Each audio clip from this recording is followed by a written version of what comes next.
आप सुन रहे हैं जगत गुरु तत्वदर्शी संत रामपाल जी महाराज द्वारा लिखित पुस्तक जीने की राह का पेज नंबर 51।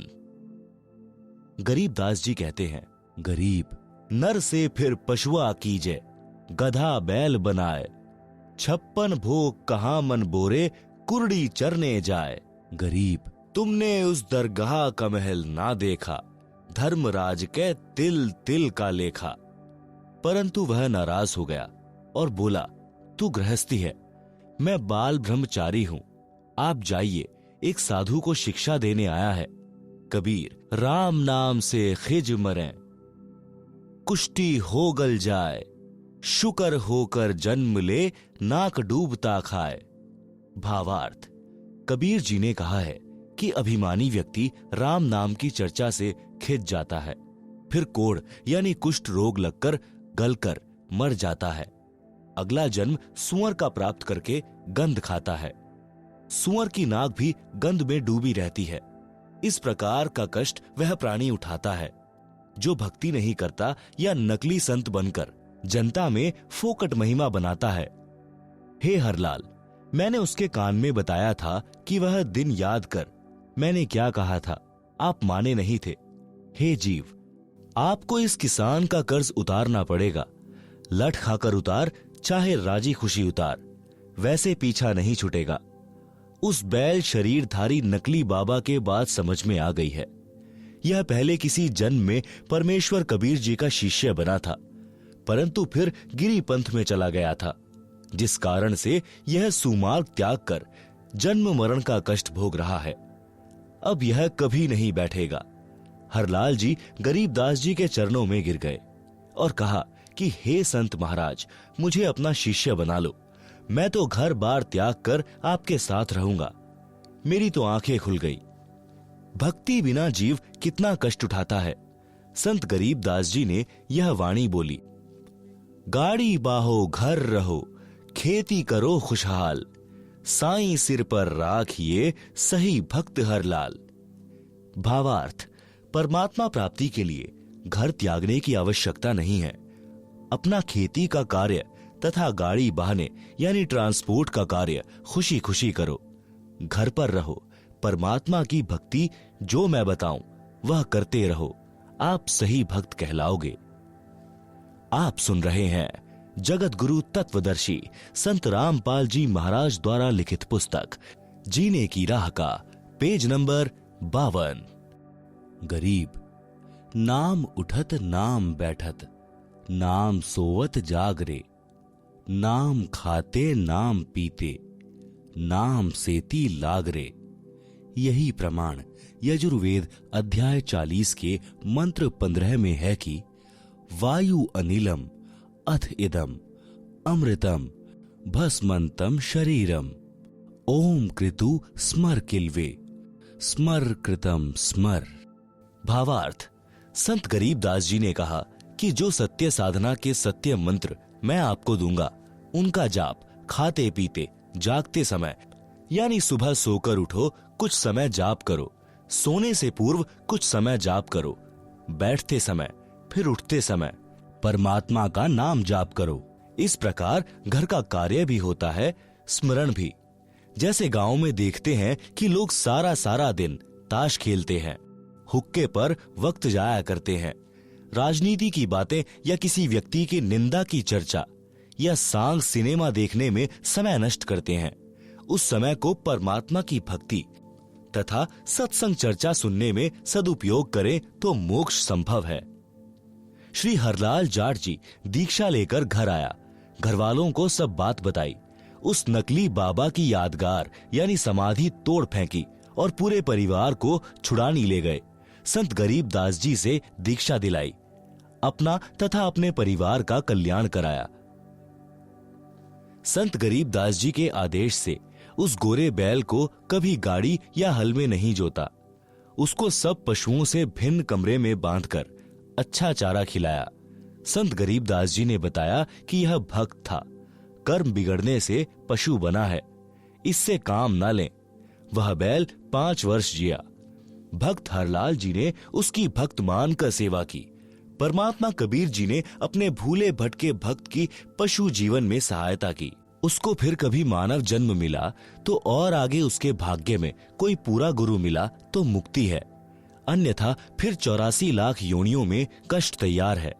भक्त हरलाल की संतान बेरी में आज भी इस घटना की साक्षी है। तंबाकू सेवन करना महापाप है। संत गरीबदास जी ने भक्त हरलाल जी से कहा कि आप जो भी दीक्षा लेते हैं, तंबाकू का हुक्का, बीड़ी, सिगरेट, चिलम आदि में डालकर भी कभी सेवन नहीं करना और अन्य नशीली वस्तुओं का प्रयोग न करना।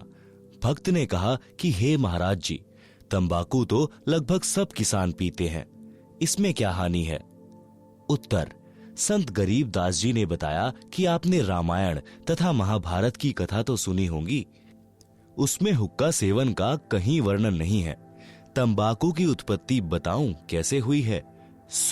आप सुन रहे हैं जगत गुरु तत्वदर्शी संत रामपाल जी महाराज द्वारा लिखित पुस्तक जीने की राह का पेज नंबर 53, तंबाकू की उत्पत्ति कथा।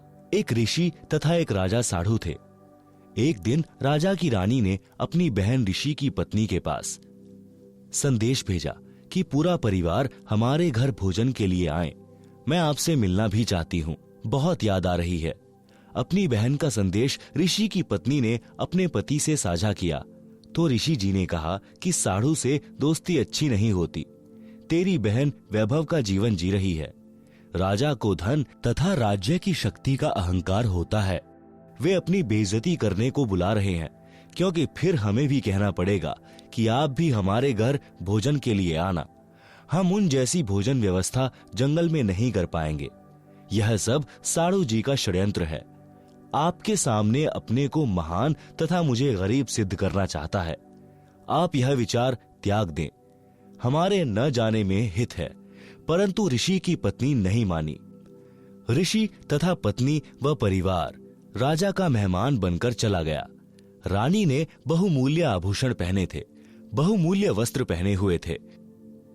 ऋषि की पत्नी के गले में राम नाम जपने वाली माला तथा सामान्य वस्त्र साध्वी वाले, जिसे देखकर दरबार के कर्मचारी अधिकारी मुस्कुरा रहे थे कि यह है राजा का साधु, कहां राजा भोज, कहां गंगू तेली। यह चर्चा ऋषि परिवार सुन रहा था। भोजन करने के पश्चात ऋषि की पत्नी ने कहा कि आप हमारे यहां भी इस दिन भोजन करने आइएगा। निश्चित दिन को राजा हजारों सैनिक लेकर सपरिवार साधु ऋषि जी की कुटी पर पहुंच गया। ऋषि जी ने स्वर्ग लोक के राजा इंद्र से निवेदन करके एक कामधेनु यानी सर्व कामना यानी इच्छा पूर्ति करने वाली गाय, जिसकी उपस्थिति में खाने को किसी पदार्थ की कामना करने से मिल जाता है, यह पौराणिक मान्यता है, मांगी। उसके बदले में ऋषि जी ने अपने पुण्य कर्म संकल्प किए थे। इंद्रदेव ने एक कामधेनु तथा एक लंबा चौड़ा तंबू यानी टेंट भेजा और कुछ सेवादार भी भेजे। टेंट के अंदर गाय को छोड़ दिया। ऋषि परिवार ने गौ माता की आरती उतारी, अपनी मनोकामना बताई। उसी समय 56 प्रकार के भोग चांदी की परातों, टोकनियों, कड़ाहों में स्वर्ग से आए और टेंट में रखे जाने लगे।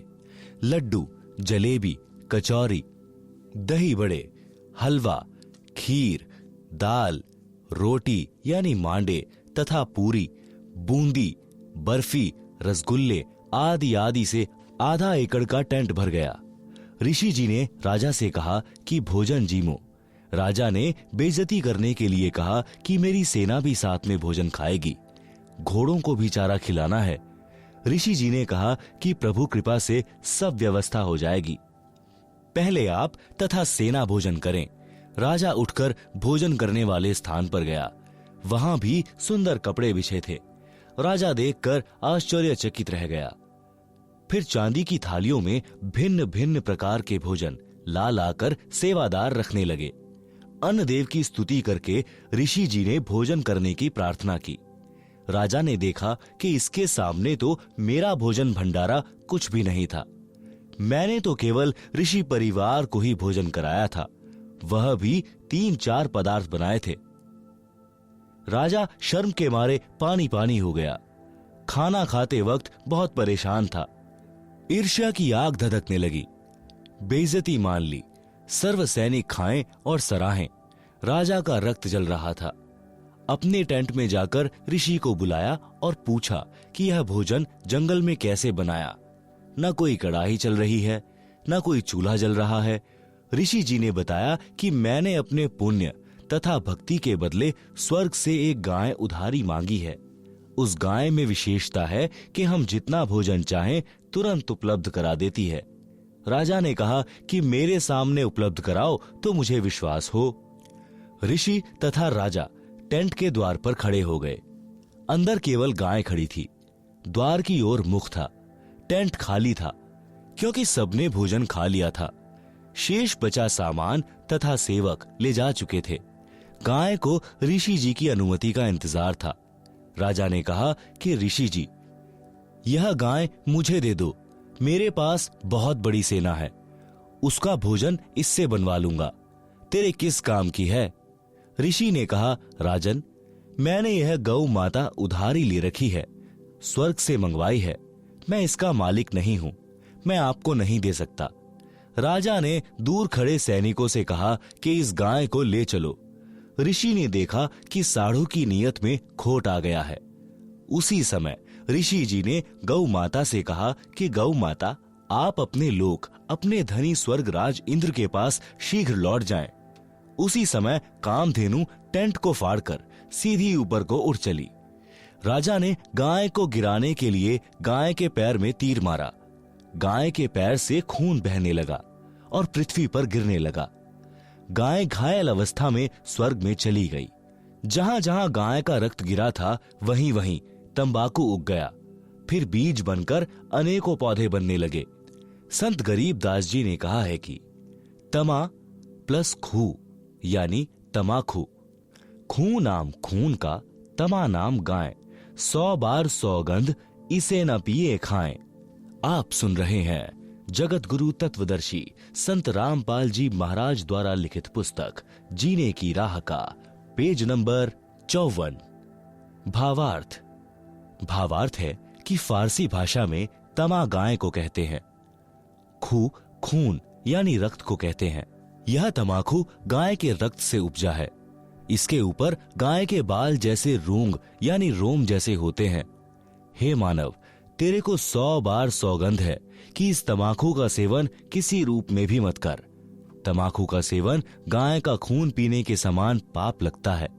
मुसलमान धर्म के व्यक्तियों को हिंदुओं से पता चला कि तमाकू की उत्पत्ति ऐसे हुई है।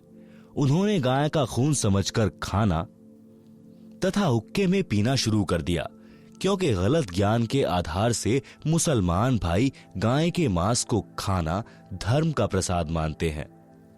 वास्तव में हजरत मोहम्मद, जो मुसलमान धर्म के प्रवर्तक माने जाते हैं, उन्होंने कभी भी जीव का मांस नहीं खाया था। गरीबदास जी कहते हैं, नबी मुहम्मद नमस्कार है, राम रसूल कहाया, 1,80,000 को सौगंध जिन नहीं करद चलाया। अर्श कुर्श पर अल्लाह तख्त है, खालिक बिन नहीं खाली। वह पैगंबर पाक पुरुष थे, साहिब के अब्दाली। आप सुन रहे हैं जगत गुरु तत्वदर्शी संत रामपाल जी महाराज द्वारा लिखित पुस्तक जीने की राह का पेज नंबर 55। भावार्थ। नबी मोहम्मद तो आदरणीय महापुरुष थे, जो परमात्मा के संदेशवाहक थे।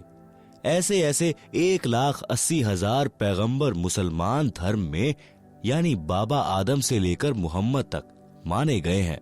वे सब पाक यानी पवित्र व्यक्ति थे, जिन्होंने कभी किसी पशु पक्षी पर करद यानी तलवार नहीं चलाई। वे तो परमात्मा से डरने वाले थे, परमात्मा के कृपा पात्र थे। बाद में कुछ मुल्ला काजियों ने मांस खाने की परंपरा शुरू कर दी, जो आगे चलकर धार्मिकता का अपवाद यानी बिगड़ा रूप बन गई। उसी आधार से सर्व मुसलमान भाई पाप को खा रहे हैं। फिर भ्रमित मुसलमानों ने तंबाकू का सेवन यानी खाना हुक्का बनाकर पीना प्रारंभ कर दिया। भोले हिंदू धर्म के व्यक्तियों ने उनकी चाल नहीं समझी। उनके कहने से तंबाकू का सेवन जोर शोर से शुरू कर दिया। वर्तमान में तो यह पंचायत का प्याला बन गया है, जो भारी भूल है, अज्ञानता का पर्दा है। इसे भूल कर भी सेवन नहीं करना चाहिए। संत गरीबदास जी ने फिर बताया है कि हे भक्त हरलाल जी, और सुन तमाकू के सेवन के पाप। पर द्वारा स्त्री का खोले, 70 जन्म अंधा हो डोले। मदिरा पीवे कड़वा पानी, 70 जन्म श्वान के जानी। मांस आहारी मानवा, प्रत्यक्ष राक्षस जान। मुख देखो न तास का, वो फिरे 84 खान।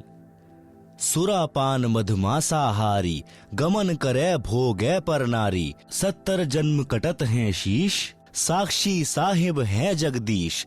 100 नारी जारी करे, सुरापान 100 बार। एक चिलम हुक्का भरे, डूबे काली धार। हुक्का हरदम पीवते, लाल मिलावे धूर। इसमें संशय है नहीं, जन्म पीछले सूर। उपरोक्त वाणियों का भावार्थ। वाणी संख्या 1 में कहा है कि जो व्यक्ति अन्य स्त्री से अवैध संबंध बनाता है, उस पाप के कारण वह 70 जन्म अंधे के प्राप्त करता है। अंधा गधा गधी, अंधा बैल, अंधा मनुष्य या अंधी स्त्री के लगातार 70 जन्मों में कष्ट भोगता है। वाणी संख्या 2। कड़वी शराब रूपी पानी जो पीता है, वह उस पाप के कारण 70 जन्म तक कुत्ते के जन्म प्राप्त करके कष्ट उठाता है। गंदी नालियों का पानी पीता है। रोटी न मिलने पर गुह यानी टट्टी खाता है। वाणी संख्या 3। जो व्यक्ति मांस खाते हैं, वे तो स्पष्ट राक्षस हैं। उनका तो मुख भी नहीं देखना चाहिए, यानी उनके साथ रहने से अन्य भी मांस खाने का आदी हो सकता है, इसलिए उनसे बचें। वह तो 84 लाख योनियों में भटकेगा। वाणी संख्या 4, 5। सुरा यानी शराब पीने वाले तथा पर स्त्री को भोगने वाले, मांस खाने वालों को अन्य पाप कर्म भी भोगना होता है। उनके 70 जन्म तक मानव या बकरा बकरी, भैंस या मुर्गे आदि के जीवनों में सिर कटते हैं। इस बात को मैं परमात्मा को साक्षी रखकर कह रहा हूं, सत्य मानना। आप सुन रहे हैं जगत गुरु तत्वदर्शी संत रामपाल जी महाराज द्वारा लिखित पुस्तक जीने की राह का पेज नंबर 56। वाणी संख्या 6। एक चिलम भरकर हुक्का पीने वाले को देने से भरने वाले को जो पाप लगता है, वह सुनो। एक बार पर स्त्री गमन करने वाला, एक बार शराब पीने वाला, एक बार मांस खाने वाला पाप के कारण उपरोक्त कष्ट भोगता है। 100 स्त्रियों से भोग करे और 100 बार शराब पिए, उसे जो पाप लगता है, वह पाप एक चिलम भरकर हुक्का पीने वाले को देने वाले को लगता है। विचार करो, तंबाकू सेवन यानी हुक्के में, बीड़ी सिगरेट में पीने वाले, खाने वाले, करने वाले को कितना पाप लगेगा। इसलिए उपरोक्त सर्व पदार्थों का सेवन कभी न करो। वाणी संख्या 7। समाज के व्यक्तियों को देखकर कुछ व्यक्ति हुक्का या अन्य नशीली वस्तुएं सेवन करने लग जाते हैं। यदि सत्संग सुनकर बुराई त्याग देते हैं, तो वे जीव पिछले जन्म में भी मनुष्य थे। उनके अंदर नशे की गहरी लत नहीं बनती, परंतु जो बार बार सत्संग सुनकर भी तंबाकू आदि नशे का त्याग नहीं कर पाते, वे पिछले जन्म में सूअर के शरीर में थे। सूअर के शरीर में बदबू यानी बैड स्मेल सूंघने से तंबाकू की बदबू पीने सूंघने की गहरी आदत होती है। वे शीघ्र हुक्का व अन्य नशा नहीं त्याग पाते। वे अपने अनमोल मानव शरीर रूपी लाल को मिट्टी में मिला रहे हैं। उनको अधिक सत्संग सुनने की राय दी जाती है। निराश न हो, सच्चे मन से परमात्मा कबीर जी से नशा छुड़वाने की पुकार प्रार्थना करने से सब नशा छूट जाता है। तंबाकू के विषय में अन्य विचार। तंबाकू यानी हुक्का पीने वालों की स्थिति बताई है संत गरीबदास जी के ग्रंथ में अथ तंबाकू की बैत नामक अध्याय में। पितबाई खांसी निबासी निबास, कफदल कलेजा लिया है गिरास। काला तमाखू अरु गोरा पिवाक, 10-20 लंगर जहां बैठे गुटाक। बाजे ने गुड़ गुड़ अरु हुक्के हजूम, कोरे कुबुद्धि बीसा है ना सूम। बाकी पगड़ी अरु बाकी ही ने, खुद डूबे अरु डुबोए है के। गुटाकड़ अटाकड़ मटाकड़ लहूर, एक बैठेगा अड़कर एक बैठेगा दूर। पीवे तमाखू पड़े करम मार, अमली के मुख में मूत्र की धार। कड़वा ही कड़वा तू करता हमेश, कड़वा ही ले प्यारे कड़वा ही पेश। कामी क्रोधी तू लोभी लबूट, बचन मान मेरा धूमा न घूंट। हुक्का हरामी गुलामी गुलाम, धनी के सरे में न पहुंचे अलाम। पामर परम धाम जाते न कोई, झूठे अमल पर दई जान खोई। मुर्दा मजावर हरामी हराम, पीवे तमाखू सो इंद्री के गुलाम। अज्ञान नींद न सो उठ जाग, पीवे तमाखू गए फुटी भाग। भांग तमाखू पीवे ही, सुरा पान से हेत।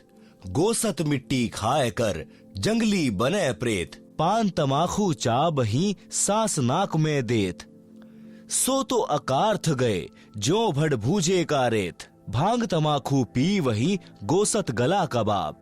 मोर मृग को भगत है, देंगे कहा जवाब। भांग तमाखू पीवते चिस्मियों नाली तमाम, साहिब तेरी साहिबी जाने कहाँ गुलाम। गौ अपनी अम्मा है, इस पर छुरी न बाहे। गरीब दास घी दूध को सब ही आत्म खाए। आप सुन रहे हैं जगत गुरु तत्वदर्शी संत रामपाल जी महाराज द्वारा लिखित पुस्तक जीने की राह का पेज नंबर 57। भावार्थ। उपरोक्त वाणियों का भावार्थ है कि मानव शरीर को ऑक्सीजन की आवश्यकता है।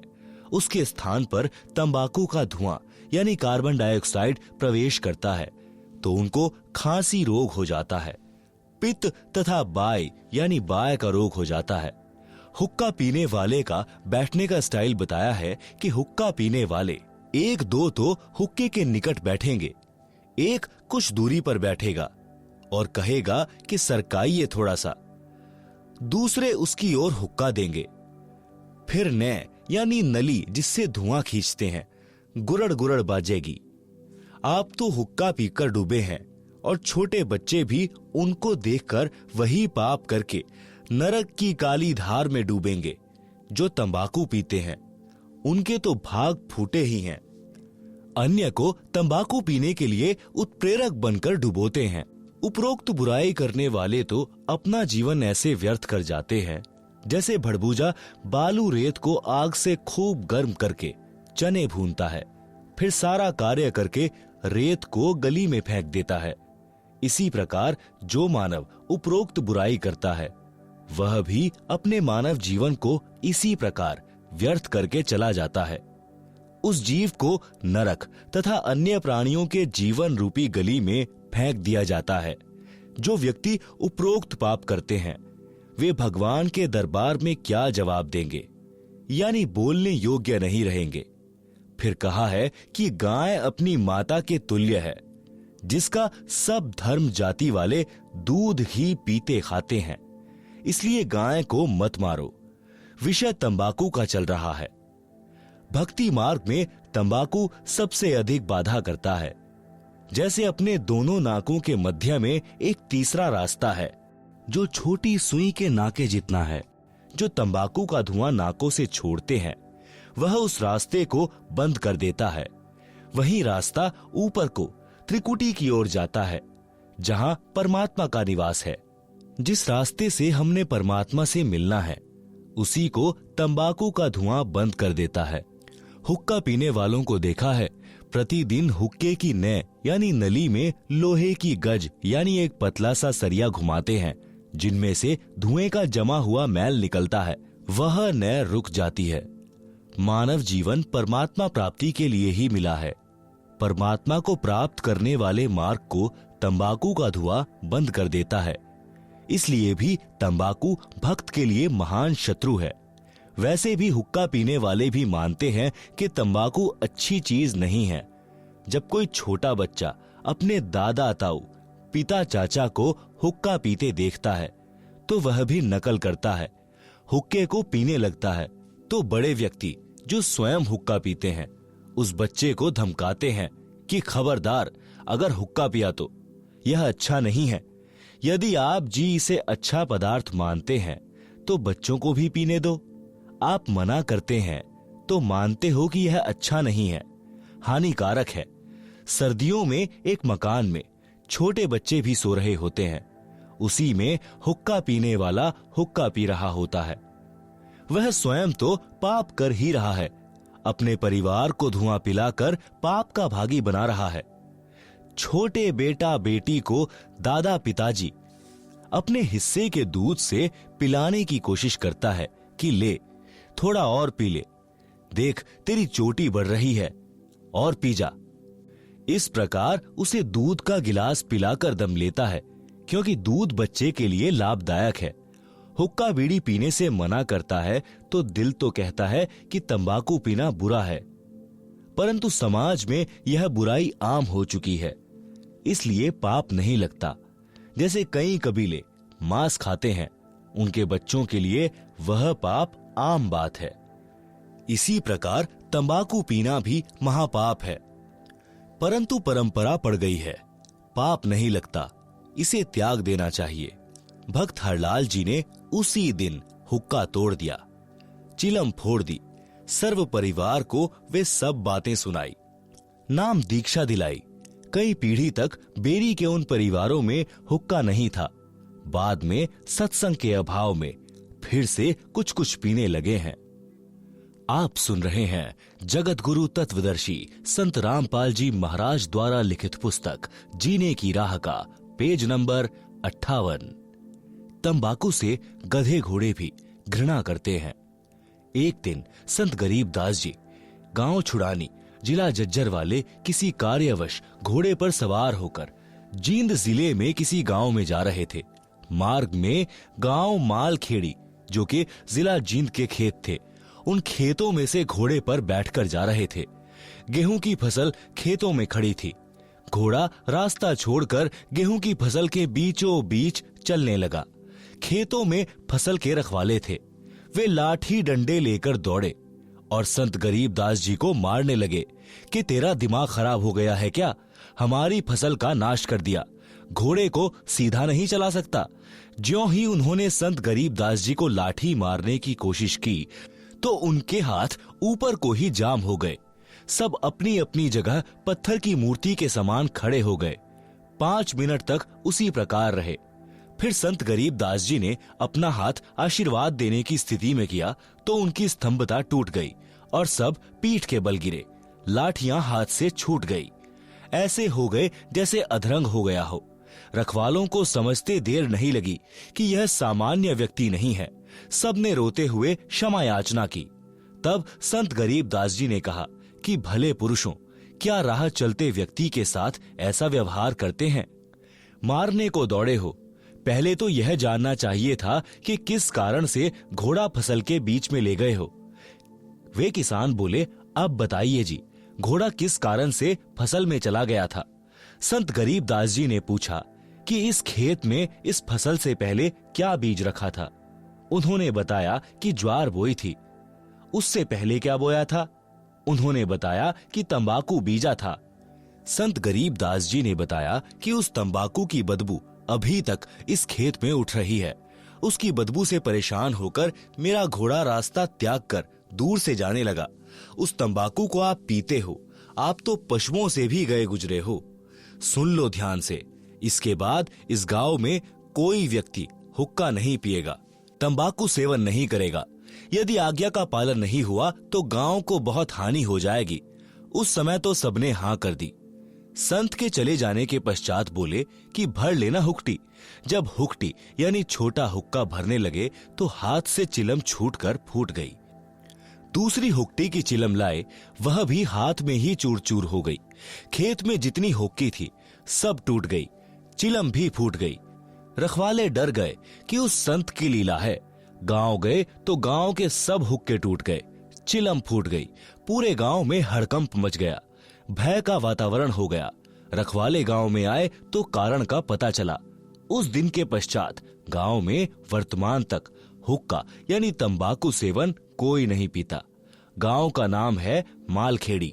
आप सुन रहे हैं जगत गुरु तत्वदर्शी संत रामपाल जी महाराज द्वारा लिखित पुस्तक जीने की राह का पेज नंबर 59। हुक्का पीने वाले कहते हैं कि ले मेरे पास कड़वा तंबाकू है, यह भर ले चिलम में। दूसरा कहता है कि यह मेरे वाला अधिक कड़वा है। संत गरीबदास जी ने बताया है कि मृत्यु के उपरांत यम के दूत उस कड़वा तंबाकू पीने वाले के मुख में मूत देते हैं। कहते हैं कि तू अधिक कड़वा कड़वा तंबाकू पीना चाहता था, ले प्यारे कड़वा मूत पी ले। मूत्र की धार उसका मुख खोलकर मुख में लगाते हैं।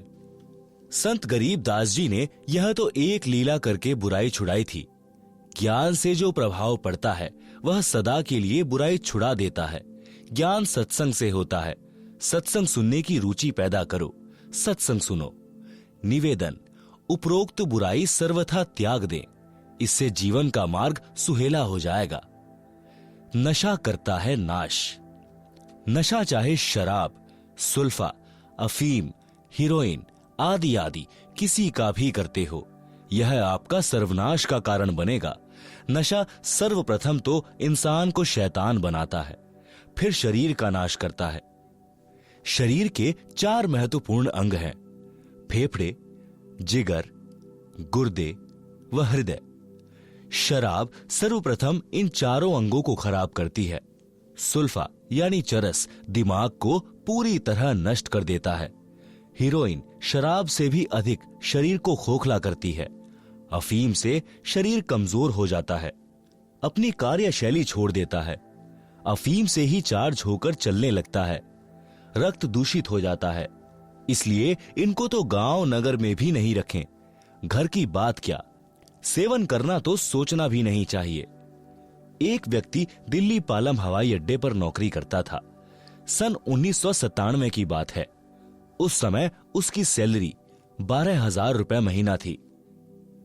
दिल्ली के गांव में यह दास यानी रामपाल दास सत्संग करने गया। वहां एक वृद्धा अपनी 3 पोतियों के साथ सत्संग वाले घर में आई, जो नाते में सत्संग कराने वालों की चाची थी। वह गांव के बाहरी क्षेत्र में प्लॉट में मकान बनाकर रहती थी। वह लड़का भी उसी का था जो दिल्ली हवाई अड्डे पर नौकर था। बहुत शराब पीता था, घर की ठौर बिटोड़ा बना रखा था। पत्नी बच्चों को पीटता था क्योंकि उसका प्रतिदिन शराब पीकर आना, पत्नी ने टोका टाकी करनी, प्रतिदिन की महाभारत थी। पत्नी बच्चों को छोड़कर अपनी मां के घर चली गई। दादी ने बच्चों को संभाला, फिर स्वयं जाकर अपनी पुत्रवधू को समझा बुझाकर लाई। उस रात्रि में वह वृद्धा अपनी पुत्रवधू तथा पोतियों सहित आई थी। क्योंकि खुद के जेठ के घर सत्संग था, इसलिए आना पड़ा। सत्संग में प्रत्येक पहलू पर व्याख्यान देना होता है। पहले परमात्मा की भक्ति करने से लाभ तथा न करने से हानि बताई जाती है, जो पूरे विस्तार से बताई जाती है। उस दिन वह शराबी पहले घर गया। घर पर कोई नहीं मिला तो कुछ देर घर पर बैठा। फिर एक पड़ोसी ने बताया कि आपकी माताजी आपके ताऊ के घर पूरे परिवार को लेकर गई हैं। उनके यहाँ सत्संग हो रहा है, वहीं सबका खाना है। परमात्मा की करनी हुई, वह भी सत्संग में चला गया और सबसे पीछे बैठ गया क्योंकि शराब पी रखी थी। आप सुन रहे हैं जगत गुरु तत्वदर्शी संत रामपाल जी महाराज द्वारा लिखित पुस्तक जीने की राह का पेज नंबर 60। सत्संग वचन।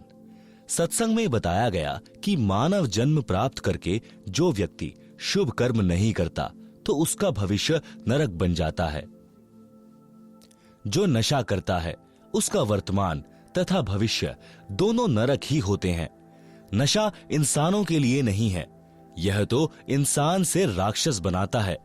जो व्यक्ति पूर्व जन्म के पुण्य कर्मों वाले हैं, उनको इस जन्म में उन शुभ कर्मों के प्रतिफल में अच्छी नौकरी मिली है या अच्छा कारोबार है।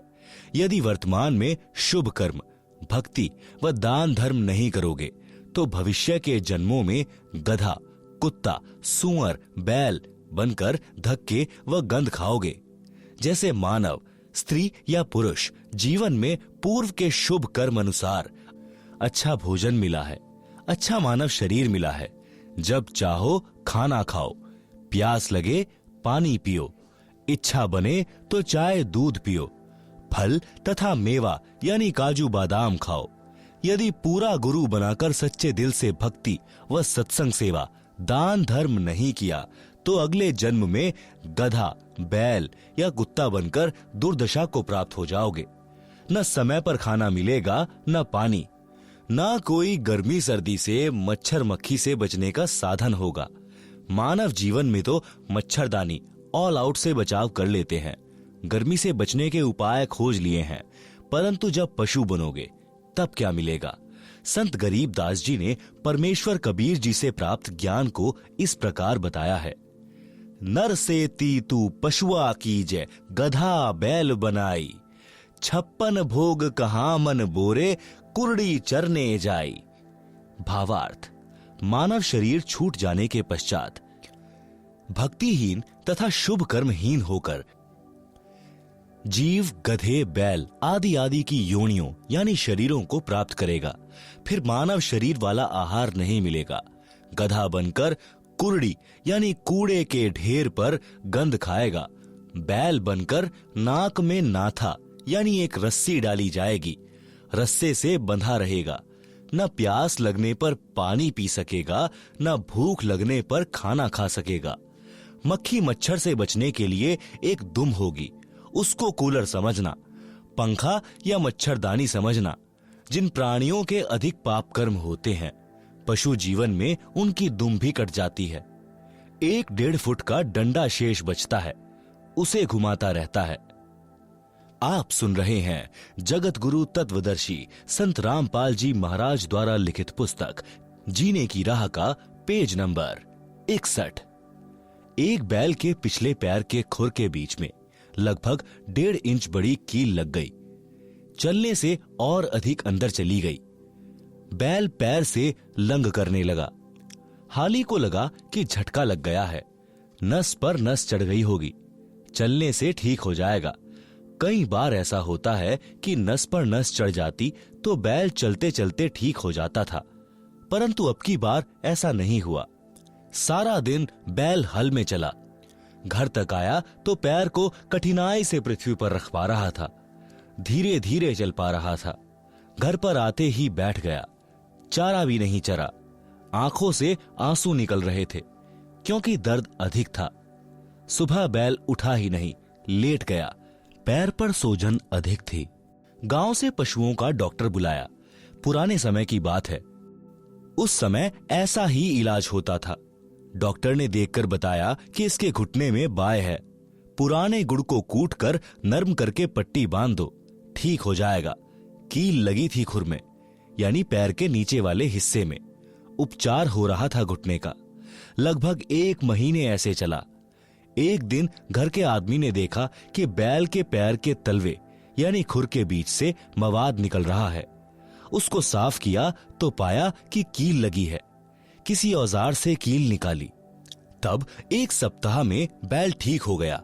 पेट भर चारा खाया, पानी पिया।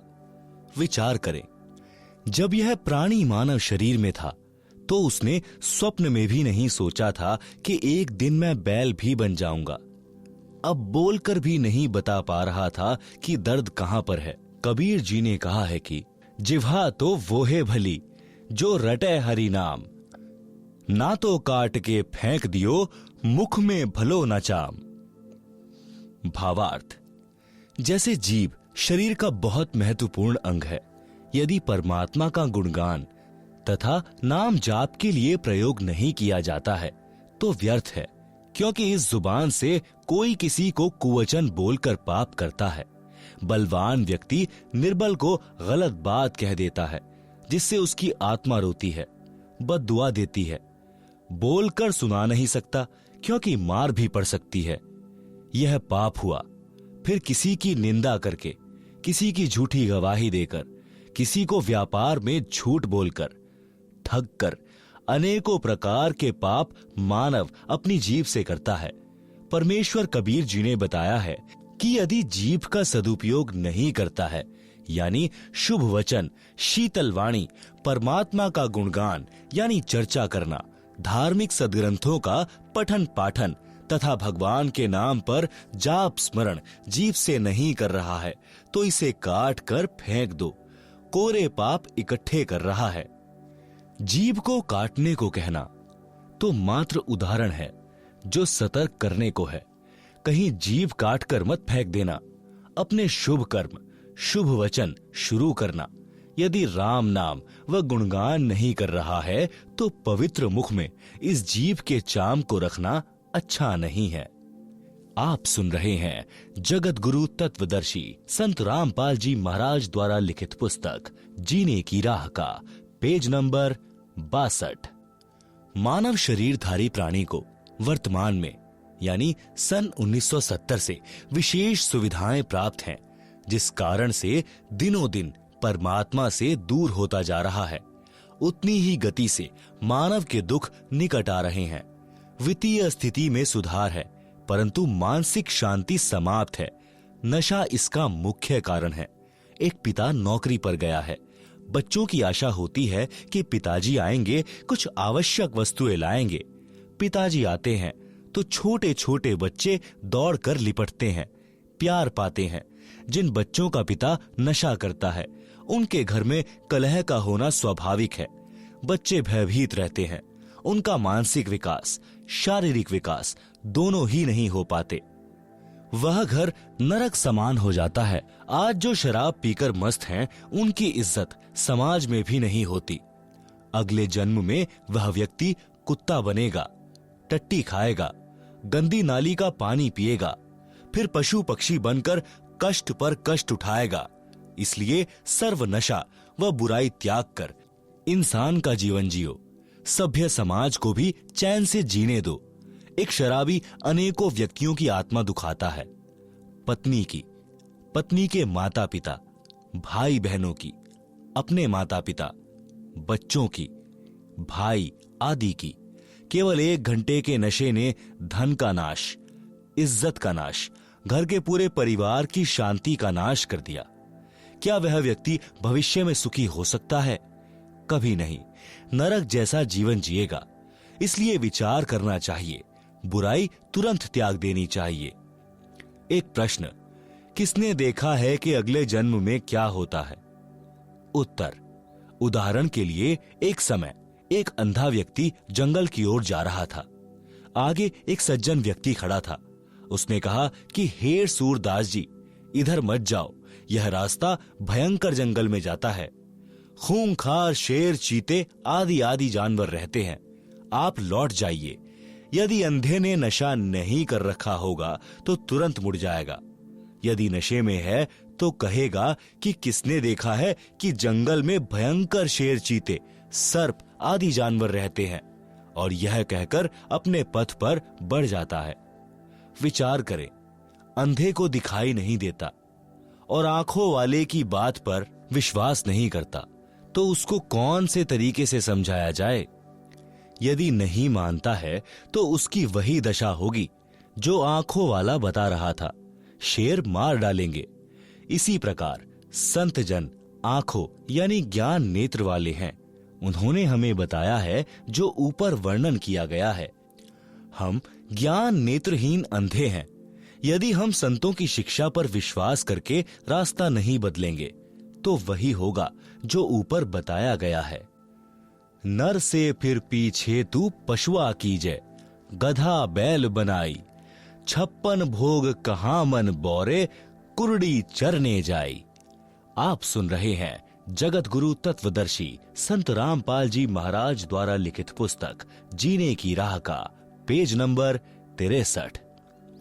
कुछ व्यक्ति तो यहां तक कह देते हैं कि देखा जाएगा जो होगा। उनसे निवेदन है कि गधा बनने के पश्चात आप क्या देखोगे, फिर तो कुम्हार देखेगा। इस प्रकार के प्रवचन सत्संग में अवश्य सुनाए जाते हैं। वह शराबी भी सत्संग में आ बैठा, क्योंकि घर पर कोई नहीं था, ताला लगा था। कुछ देर बाद नशा उतर गया और सब सत्संग सुनना पड़ा। उस दिन के पश्चात उस व्यक्ति ने कभी शराब नहीं पी और कोई नशा नहीं किया। दीक्षा ली, पूरे परिवार को दीक्षा दिलाई। हम यानी लेखक तथा साथ सत्संग में गए कुछ भक्त सुबह गांव के बाहर घूमने के लिए गए तो रास्ते में उस व्यक्ति यानी एयरपोर्ट वाले का घर था। गली में उसकी माताजी खड़ी थी। उसने कहा कि महाराज जी, चाय पीकर जाना। गांव के भक्त ने बताया कि इनके घर अवश्य चलो, उजड़ा पड़ा है यह परिवार। साधु संतों के चरण पड़ने से घर पवित्र हो जाता है। हम सब उनके घर चले गए। हम कुल 5 जने थे। चारपाई आंगन में डली थी। मई का महीना था। वृक्ष की छाया थी। उसकी माताजी ने अपनी पुत्रवधू से कहा कि बेटी, चाय बना। उस बेटी ने चूल्हे में आग जलाकर डेगची में पानी डालकर चाय बनाना शुरू कर दिया।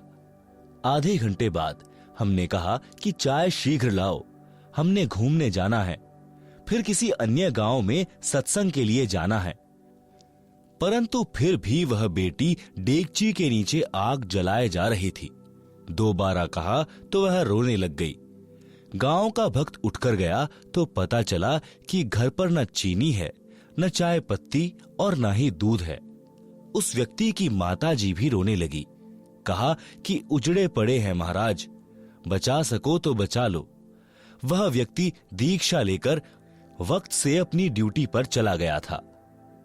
कुछ दिन के पश्चात हम दिल्ली में ही पंजाब खोड़ गांव में सत्संग कर रहे थे। वहां पर वह व्यक्ति अपनी माता तथा पत्नी व 3 बेटियों को कार में बैठाकर सत्संग में लाया। पहले एक टूटी सी मोटरसाइकिल थी। सब बच्चों ने सुंदर वस्त्र पहन रखे थे। कह रहे थे कि पिताजी अब मम्मी के साथ कभी नहीं लड़ते। सब तनख्वाह दादी जी को देते हैं।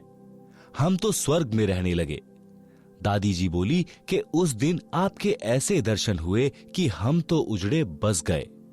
मैंने कहा कि माई, तेरा बेटा बुरा नहीं था। इसने ये अच्छे विचार कभी सुने ही नहीं थे। यदि पहले ये विचार सुनने को मिल जाते तो यह बुराई करता ही नहीं। यह सब परमेश्वर कबीर जी की कृपा है जो उस दिन यह सत्संग में आ गया और इसकी आत्मा का मैल साफ हो गया। आपका परिवार नरक से निकलकर स्वर्ग में निवास कर रहा है। परमात्मा की मर्यादा में रहना कभी कष्ट नहीं आएगा। भक्ति करते रहना, कई पीढ़ी का उद्धार हो जाएगा। इस प्रकार सत्संग से मानव उद्धार होकर विश्व में शांति, आपसी प्रेम बढ़ता है। सत्संग विचार अवश्य सुना करो। पढ़े भक्ति मर्यादा पृष्ठ 307 पर। आप सुन रहे हैं जगत गुरु तत्वदर्शी संत रामपाल जी महाराज द्वारा लिखित पुस्तक जीने की राह का पेज नंबर 64। माता पिता की सेवा व आदर करना परम कर्तव्य।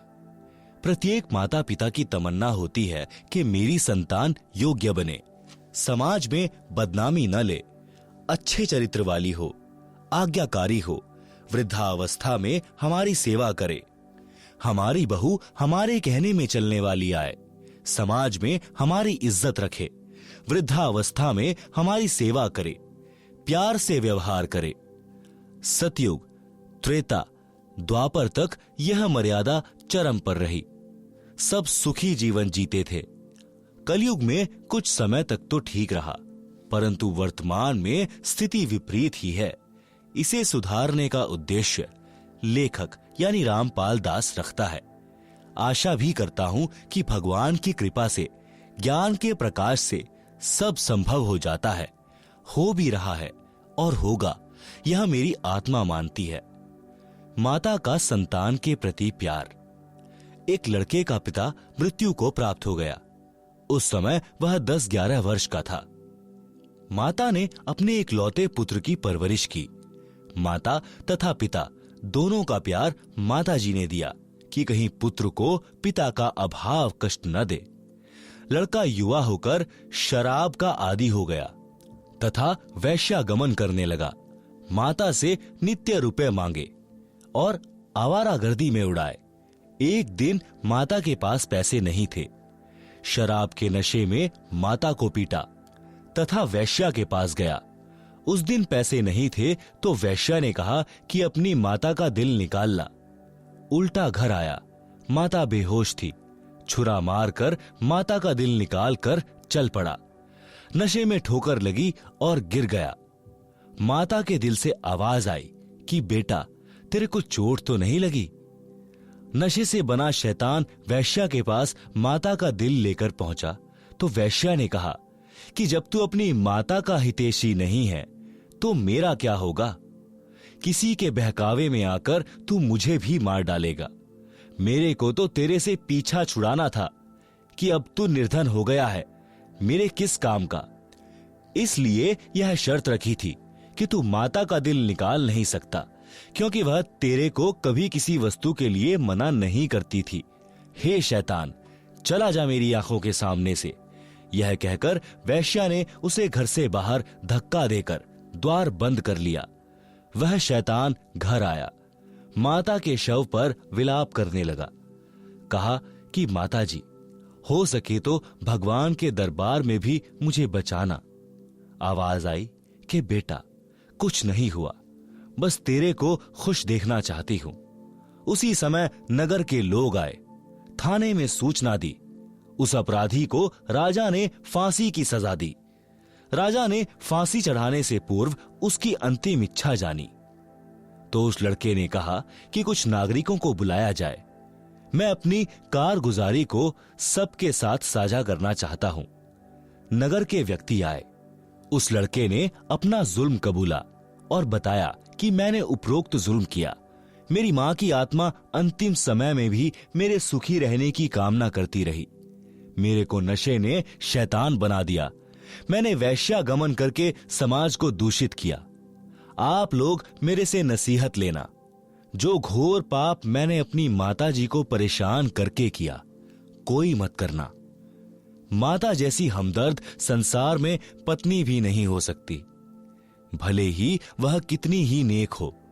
माता अपने बेटा बेटी को इतना प्यार करती है कि सर्दियों में बच्चा पेशाब कर देता है तो माता स्वयं उसके पेशाब से भीगे ठंडे वस्त्र पर लेटती है। बच्चे के नीचे सूखा बिछौना कर देती है। यदि बच्चा भूख से रो रहा होता है तो खाना बीच में छोड़कर उसे पहले अपना दूध पिलाकर शांत करती है। आप सुन रहे हैं जगत गुरु तत्वदर्शी संत रामपाल जी महाराज द्वारा लिखित पुस्तक जीने की राह का पेज नंबर 65। पिता बच्चों की हर संभव गलती क्षमा कर देता है। परमात्मा कबीर जी ने कहा है कि पिता अपने पुत्र पुत्री के सर्व अपराध क्षमा कर देता है। अवगुण मेरे बाप जी, बख्शो गरीब नवाज, जो मैं पूत कपूत हूं तो भी पिता को लाज। शब्दार्थ: परमात्मा सर्व प्राणियों का पिता है। पिता में विशेषता होती है कि उसका बेटा बेटी अज्ञानता में गलती कर देते हैं और वे पिता से क्षमा याचना कर लेते हैं कि भविष्य में कभी गलती नहीं करेंगे, तो पिता उनको तुरंत क्षमा कर देता है। इसलिए भक्त परमात्मा से विनय करता है कि हे दीन दयाल, आप तो सबके पिता हो, मेरे अवगुण यानी अपराध पिता होने के नाते क्षमा करना। मैं कपूत यानी निकम्मा पुत्र भी हूं, तो भी आप पिता का कर्तव्य पालन करके क्षमा करना। राम भक्त की पत्नी का देहांत हो गया। उस समय उसका पुत्र 3 वर्ष का था। उस व्यक्ति की रिश्तेदारी में एक घटना ऐसी घटी थी जिसने उसको झंझोर कर रख दिया। कथा इस प्रकार है। उसके मामा जी अपनी बहन यानी राम भक्त की माता जी से लगभग 10 वर्ष बड़े थे। मामा जी के 2 पुत्र थे। राम भक्त की मामी जी का देहांत हो गया।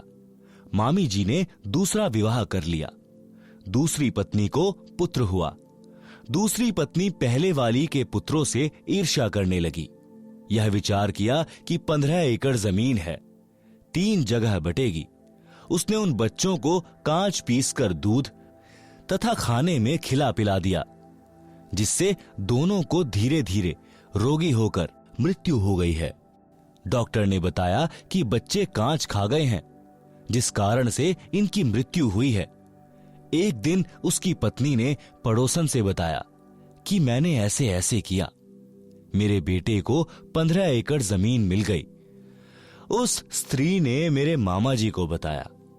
मामा जी छोटी मामी को बहुत प्यार करते थे और उस पर विश्वास करते थे। उन्हें विश्वास नहीं हो रहा था। एक दिन छोटी मामी अपने भाई से बता रही थी कि मैंने ऐसे ऐसे किया, तेरे भांजे को 15 एकड़ जमीन मिल गई। आप सुन रहे हैं जगत गुरु तत्वदर्शी संत रामपाल जी महाराज द्वारा लिखित पुस्तक जीने की राह का पेज नंबर 66। यह बात मेरा मामा भी सुन रहा था, क्योंकि वह खिड़की से बाहर स्वाभाविक खड़ा था। मामी का भाई बोला कि बहन, तूने जुल्म कर दिया, इस पाप को कहां रखेगी? आज के बाद मैं तेरी शक्ल देखने भी नहीं आऊंगा। मामा जी का दिमाग फटने को हो गया। घर त्याग कर अपनी बहन के घर पर आ गया, यानी हमारे यानी राम भक्त के घर पर जीवन व्यतीत किया। कुछ वर्ष के पश्चात छोटी मामी से जन्मा वह पुत्र भी मर गया। वह छोटी मामी किसी के साथ भाग गई। पता चला कि उस व्यक्ति ने उसके गहने छीनकर मारकर कुएं में डाल दिया। पुलिस को पता चला तो उस व्यक्ति को फांसी लगाई गई। इस सर्वनाश महाभारत को याद करके राम भक्त ने दूसरा विवाह नहीं किया। लड़के को अपने साथ रखता, हल जोतता था तो पुत्र को कंधे पर बैठा कर रखता था। थक जाता तो वृक्ष के नीचे लेटा देता, स्वयं खाना बनाता, स्वयं स्नान कराता, कपड़े साफ करता। जैसे तैसे लड़का जवान हुआ, विवाह कर दिया, फिर भी सब कार्य करता था। लड़का भी काम में हाथ बटाता था, परंतु कठिन कार्य स्वयं ही करता था। वृद्धावस्था ने जोर दिया, कार्य कुछ नहीं कर पा रहा था। पुत्रवधू को व्यर्थ का खर्च लगने लगा, जिस कारण से अपने ससुर को रूखा सूखा बासी भोजन देने लगी। फिर पेट भर भोजन भी नहीं देती थी। लड़का पूछता था कि पिताजी, सेवा ठीक हो रही है? पिताजी कहते कि बेटा, कोई कसर नहीं है, बड़ी भाग्यवान बहू आई है, मेरा विशेष ध्यान रखती है। यह बात बहू भी सुनती और अधिक परेशान करती कि मेरे पति को पता नहीं है। वृद्ध भी मेरी चाल से अपरिचित है। एक दिन लड़के ने देखा कि पिताजी को भोजन ठीक नहीं मिला, तो उसने पत्नी को कहा, तू पाखंड करने लगी कि घर देखकर खाया जाता है। आपको घर की चिंता नहीं है, सारा घर मेरे से चल रहा है, मुझे पता है कि खर्च कैसे चलाना है। एक दिन वृद्ध को चक्कर आए और गिर गया, टांग टूट गई। वैद्य ने बताया कि आहार पूरा न मिलने से शारीरिक कमजोरी है। दूध 2 समय आधा आधा सेर यानी आधा आधा किलो पिलाओ, ताजा भोजन खिलाओ। वैद्य चला गया। पत्नी ने कहा कि ऐसे तो घर का दिवाला निकल जाएगा। पति यानी लड़के को भी बात पसंद आई। वृद्ध की कोई परवाह नहीं की। वृद्ध के ससुराल वाले चोट लगने की खबर सुनकर मिलने आए। उन्होंने पूछा कि बेटा बहू ठीक सेवा कर रहे हैं क्या? राम भक्त ने कहा कि पूछो ना, ऐसे पुत्र तथा पुत्रवधू सबको दे भगवान, मेरे को कोई कष्ट नहीं होने देते। यह तो कोई कर्म की मार से चोट लग गई है। उसी गांव में 2 बहनों का विवाह हुआ था, एक का राम भक्त से, दूसरी का पड़ोस में। जब वे अपनी दूसरी लड़की के घर गए तो पता चला कि उस राम भक्त की कोई सेवा नहीं हो रही है। लड़का भी निकम्मा है। यह बात ससुराल वालों के गले नहीं उतरी, क्योंकि वे राम भक्त के मुख से सुनकर आए थे कि सेवा में कोई कसर नहीं है। वे कुछ समय बाद पुनः राम भक्त के घर गए तो उस समय वह बासी रोटी पानी में भिगो भिगो कर खा रहा था। यह देखकर उनको रोना आ गया।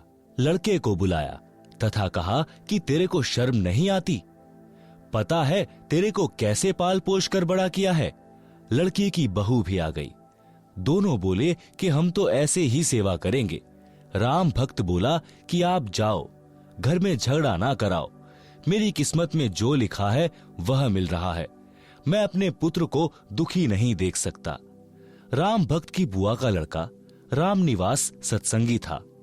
वह राम भक्त को बहुत कहता था कि आप कुछ समय भगवान की भक्ति किया करो, मेरे साथ संत के सत्संग सुनने चला करो, तो राम भक्त कहता था कि मैं तो अपने बेटे की पूजा करूंगा, यह सुखी रहे, यही मेरी तमन्ना है।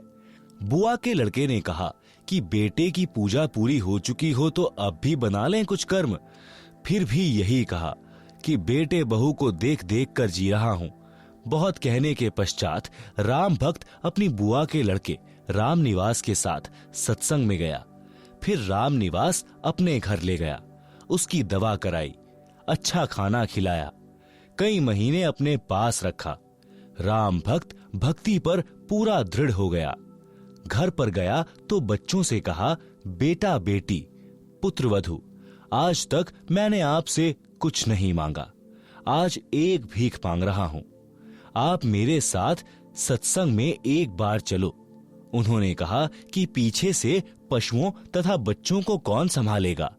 राम भक्त ने कहा कि बेटा घर पर रह जाएगा, बेटी तथा पोता पोती मेरे साथ चलो। ऐसा ही किया। जब उस पुत्रवधू ने सत्संग के वचन सुने, वहां आने वाले सब भक्तों की सेवा पुराने भक्त भक्तमती ऐसे कर रहे थे जैसे विशेष मेहमानों की घर पर करते हैं। वृद्ध, रोगी, अपंग श्रद्धालुओं की भी विशेष सेवा कर रहे थे। सत्संग में यह बताया जाता है कि जीव पर दया बनाए रखने से परमात्मा प्रसन्न होता है। दुखियों, असहायों की सहायता करना मानव मात्र का परम कर्तव्य है। दया धर्म का मूल है, पाप मूल अभिमान। कह कबीर दयावान के पास रहे भगवान।